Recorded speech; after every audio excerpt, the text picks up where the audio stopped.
Okay. 1, 2, 3, 4, 5, 6, 7, 8, 9, 10. That was quick. Snaps. Yeah. Oh, I see. That's cute now. How do you know you're on there now? That's real.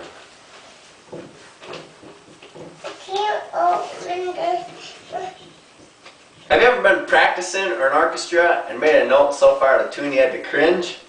Today I'd like to take a few moments to tell you about the proper way to tune your violin. Having played the violin for nearly 10 years, I've tuned my violin thousands of times, and I'd like to tell you a few things that work and a few things that don't work. Today we'll learn the basic steps of tuning a violin.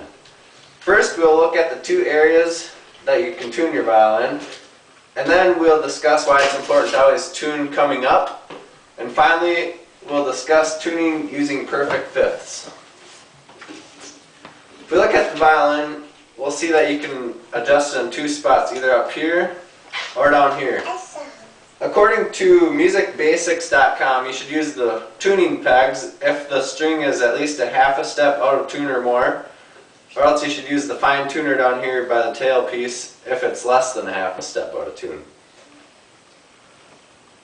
Now that we know the two places that we can tune from, let's talk about how we tune the violin. When I say that you should always tune the violin coming up, I'm referring to the pitch. And what I mean by that is, when you're tuning it, you should always loosen the peg first and then tighten it so that the pitch comes up.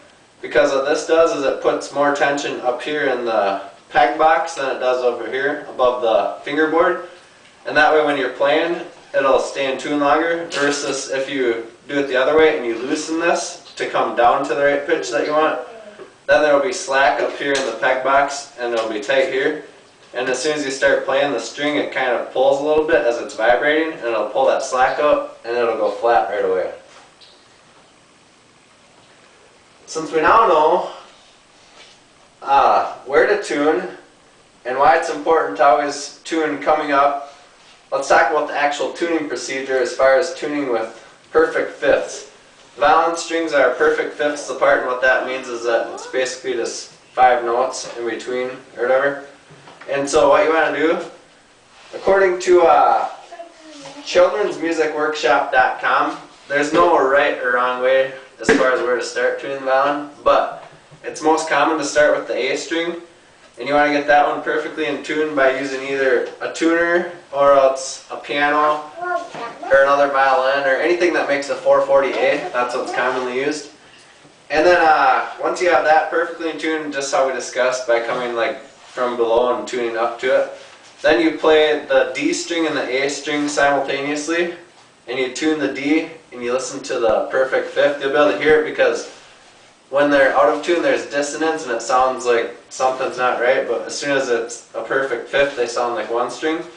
So then you get the D tuned, and then you do the same thing with the D and the G to get the G string tuned. And then finally you do the E string, and the E string has the fine tuner because since it's the highest pitch, any tiny little movement and it changes the pitch a lot. So that's why you use the fine tuner for the E string always. The steps I have just provided will keep your violin in tune for the longest time possible. Today you have learned the basic steps to properly tuning a violin. First, you need to decide which tuning method you're going to use. Are you going to use the pegs if it's really far out of tune, or the fine tuners if it's just a slight ways out of tune?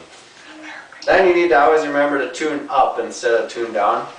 And finally, when tuning, you listen for the perfect fifths as you tune. If you follow these steps for tuning your violin, chances are the neighbor dog won't even have to howl next time you play.